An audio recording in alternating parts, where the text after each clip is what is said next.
tercukupi. Dalam video ini saya akan merangkum sebuah film kungfu berjudul King of the New Beggars. Film ini akan menceritakan seorang pengemis yang sempat berada di dalam keterpurukan, namun ia berhasil bangkit dengan menguasai jurus Dewa Mabuk. Untuk lebih jelasnya, yuk kita masuk ke filmnya.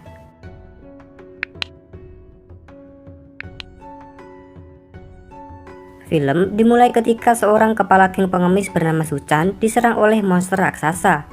Kemudian, scene berlanjut di istana. Terlihat seorang pejabat istana bernama Fucha bersama pasukannya sedang berjaga karena semalam asisten menteri departemen perayaan kerasukan. Dan tiba-tiba seseorang yang kerasukan entah makhluk apa datang menyerang mereka.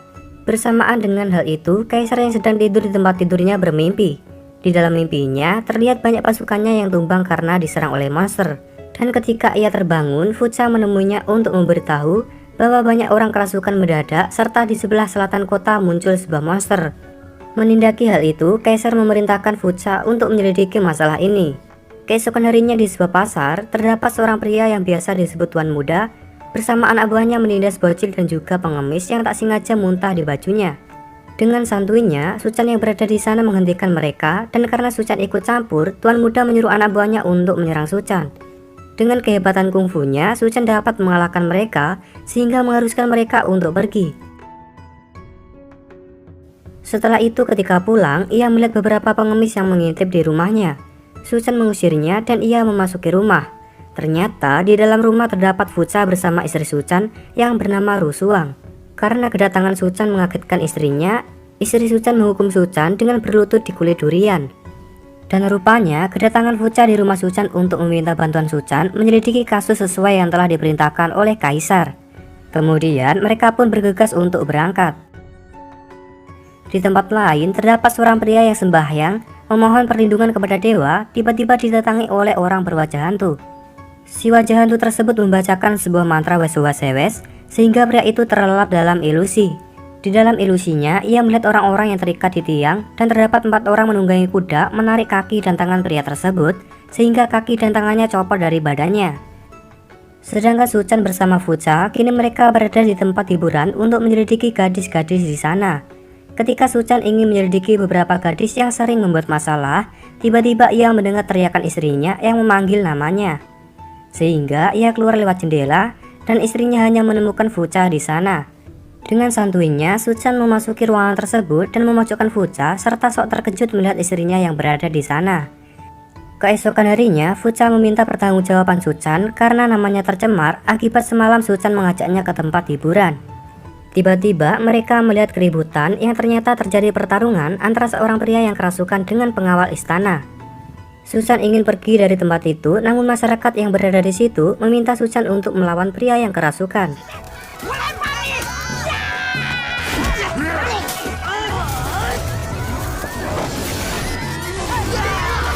Ketika Suchan tercekik pria yang kerasukan, terdapat seorang pria datang menolong Suchan. Ternyata pria tersebut bernama Jiu Zhou dari aliran Feng Jing. Dan seketika masyarakat yang semula memuji Suchan kini beralih memuji Jiu Zhou karena kehebatannya. Keesokan harinya, Suchan keluar dari rumahnya dengan sempoyongan karena semalam diajar oleh istrinya. Ia melihat si wajah hantu, namun ketika ingin mengejarnya, si wajah hantu tersebut menghilang sekejap mata. Tiba-tiba orang-orang yang berada di sana terdiam kecuali para pengemis, dan ternyata mereka kerasukan serta menyerang para pengemis yang ada di sana. Suchan yang melihat si wajah hantu pun mengejarnya lagi. Sempat terjadi pertarungan antara mereka, namun si wajah hantu menghilang untuk yang kedua kalinya. Sementara itu, Jiu Zhou datang menolong para pengemis melawan orang-orang yang kerasukan. Dan ketika Suchan kembali, sebagian orang-orang yang kerasukan sudah tersadar dan juga terdapat orang-orang yang tergeletak. Kemudian mereka meminta penjelasan kepada Suchan tentang apa yang telah terjadi. Jiu Zhou menjelaskan bahwa mereka terkena racun rahasia dari barat yang menjadikan mereka tak sadar dan kebingungan. Serta Jiu Zhou meminta untuk memindahkan mereka yang tergeletak ke tempat aliran Feng Jing, karena Jiu Zhou akan mengobati mereka. Sesampai di tempat aliran Feng Jing, Jiu Zhou memulai ritualnya memainkan bara api. Api tersebut membentuk burung elang serta pecah menjadi kerlap-kelip cahaya, sehingga orang-orang yang tergeletak di bawahnya tersadar kembali. Rupanya Suchan bersama Fucha juga berada di sana dengan menyamar. Suchan memukul Fucha hingga pingsan dan ia berteriak dengan mengatakan terdapat orang yang mati. Orang-orang yang mendengar pun menghampiri mereka. Kemudian Jiuzhou menyadarkan Fucha dan Fucha bertanya kepada Suchan mengapa Suchan memukulnya. Akhirnya semua orang tahu bahwa mereka berdua adalah Suchan dan Fucha yang menyamar. Beberapa waktu kemudian kini Suchan merenung di atap rumahnya karena citra kepahlawanannya sudah hancur. Tiba-tiba Jiuzhou datang mencari Suchan untuk membahas sesuatu. Setelah bertemu, Jiuzhou mengatakan kalau ia turun gunung karena ingin menangkap adik seperguruannya yang mengkhianati gurunya. Adik seperguruannya pandai sihir yang dapat memasuki mimpi manusia dengan musik, dan sasarannya berikutnya adalah Suchan. Lalu Jiuzhou memohon bantuan kepada Suchan untuk membantunya menangkap adik seperguruannya. Dan rupanya adik seperguruan Jiuzhou adalah si wajah hantu. Sayangnya Suchan menolak untuk membantu Jiuzhou dengan alasan ia sudah tua. Dan benar saja, kini Suchan bermimpi Rusuang berada di tepi sungai dan melompat ke dalam air. Ketika Suchan mencarinya di dalam air, Suchan ditenggelamkan oleh monster, dan ia terbangun karena dibangunkan oleh dua pengemis dan istrinya. Suchan melihat si wajah hantu dan mengejarnya, serta ia pusing akibat mantra si wajah hantu. Ternyata Suchan masih di dalam mimpi, dan akhirnya ia benar-benar terbangun dari tidurnya. Kemudian kini Suchan berada di pasar, dan ia melihat tuan muda yang berulah kembali menindas seorang penjual. Ketika ia ingin menolong si penjual, tiba-tiba Jiuzhou datang mendahuluinya, mengajar tuan muda beserta anak buahnya. Sehingga orang-orang di sana berterima kasih kepada Jiuzhou. Malam harinya Suchan mau bekerja sama dengan Jiuzhou untuk menangkap si wajah hantu dengan cara mengumpulkan geng pengemis. Dan Suchan menyuruh Fucha untuk menyamar menjadi dirinya, sedangkan ia berada di antara pengemis bersama Jiuzhou. Melihat dua pengemis yang kerasukan menyerang Fucha, Suchan pun menolongnya. Dan tiba-tiba para pengemis yang berada di belakang semuanya kerasukan, disertai datangnya si wajah hantu menyerang Suchan.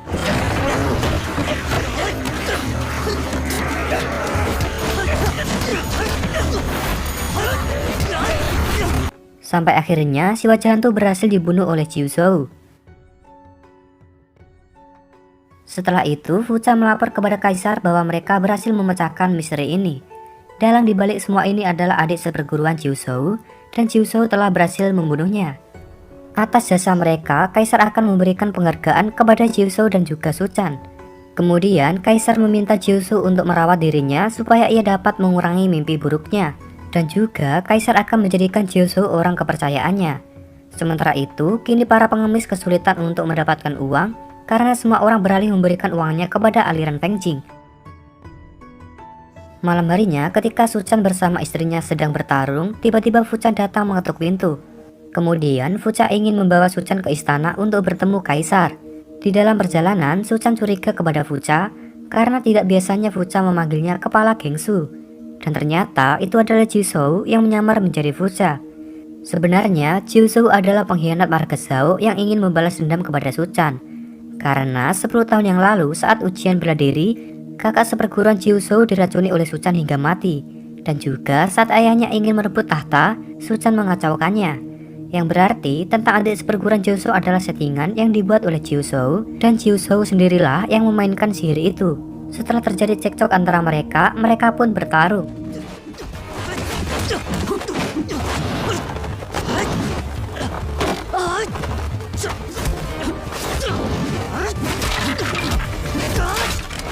Jiuzhou menggunakan sihirnya sehingga muncullah monster raksasa menyerang Suchan seperti pada awal film.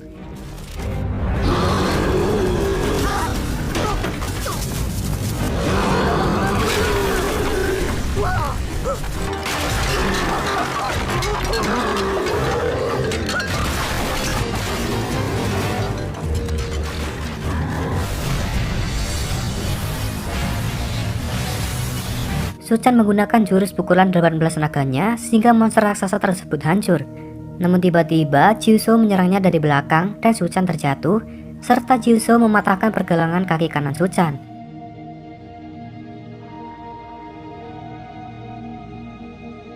Sementara itu, para pengawal istana mendatangi markas geng pengemis untuk menangkap para pengemis karena mereka menduga geng pengemis adalah pengkhianat.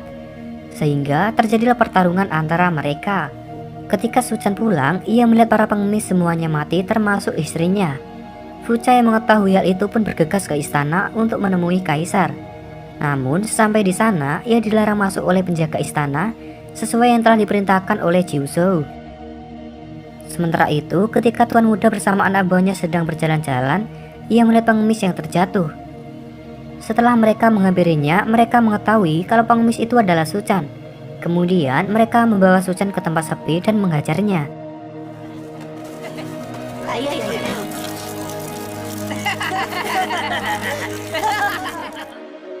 Kini Suchan dalam keterpurukan sedangkan aliran Feng Qing berjaya. Untung saja Suchan ditemukan oleh Fucha dan Fucha membawa Suchan untuk dirawat. Ketika Fucha pergi untuk keluar, ia melihat aliran Feng Qing yang mulai menindas para penjual. Dan ketika Fucha kembali untuk memberitahu Suchan, ia tak dapat menemukan Suchan di tempatnya. Ternyata kini Suchan berada di sebuah jembatan, dan karena ia tak mampu untuk melanjutkan hidupnya, ia pun melompat ke sungai. Untung saja terdapat seorang pengemis yang mengetahuinya dan ia menyelamatkan Suchan. Suchan bertanya mengapa pengemis itu menolongnya. Ternyata pengemis itu adalah pengemis yang pernah diselamatkan Suchan dari hajaran tuan muda. Kemudian antara sadar tidak sadar, Suchan diwarisi sebuah jurus oleh pengemis itu sebagai balas budi. Di sana terdapat buku jurus mabuk dan Suchan melihat gerakan-pergerakan yang diperagakan oleh pengemis itu.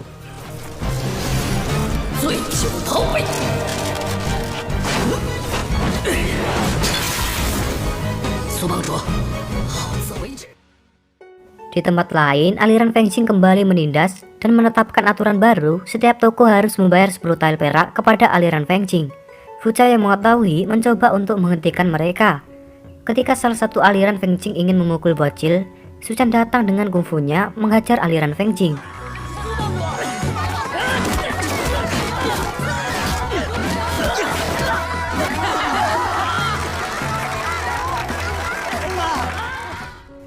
Setelah itu, Suchan bersama Fucha bergegas pergi untuk menyelamatkan Kaisar.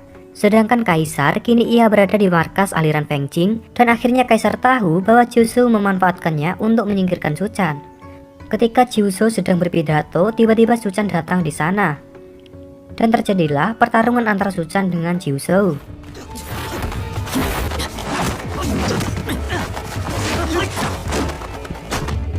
Anggota aliran Feng Qing ingin ikut membantu Jiuzhou, namun Jiuzhou melarang dan menyuruh mereka untuk pergi.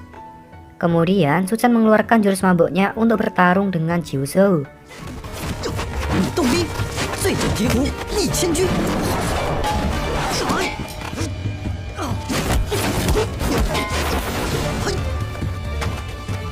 Sayangnya, meskipun Suchan berhasil mencekik Jiuzhou, ia harus terkena ilusi Jiuzhou yang menjadikan Jiuzhou berubah menjadi rusuang.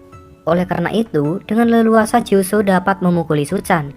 Namun, Suchan malah berterima kasih kepada Jiuzhou karena telah mempertemukannya dengan rusuang untuk yang terakhir kalinya. Kemudian, Suchan bangkit meminum arak dan kembali menyerang Jiuzhou.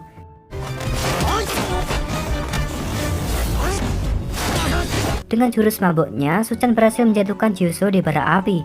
Dan ketika aliran Feng Qing ingin menyerang Suchan, tiba-tiba ayah Suchan bersama pengemis lainnya datang, sehingga terjadilah tawuran antara mereka. Kaisar menghentikan tawuran dan ia meminta maaf karena telah salah paham kepada Suchan. Kemudian, Suchan mengajak ayahnya untuk pergi. Beberapa waktu kemudian, ketika Suchan sedang duduk sendirian, ia melihat wanita yang mirip dengan rusuang. Ketika ia ingin menghampiri, ia diganggu oleh Fucha dan tuan muda yang ingin masuk ke geng pengemis. Dan akhirnya wanita tersebut menghampiri Suchan untuk memberikan roti. Selesai, saya Bagus pamit, terima kasih dan sampai jumpa.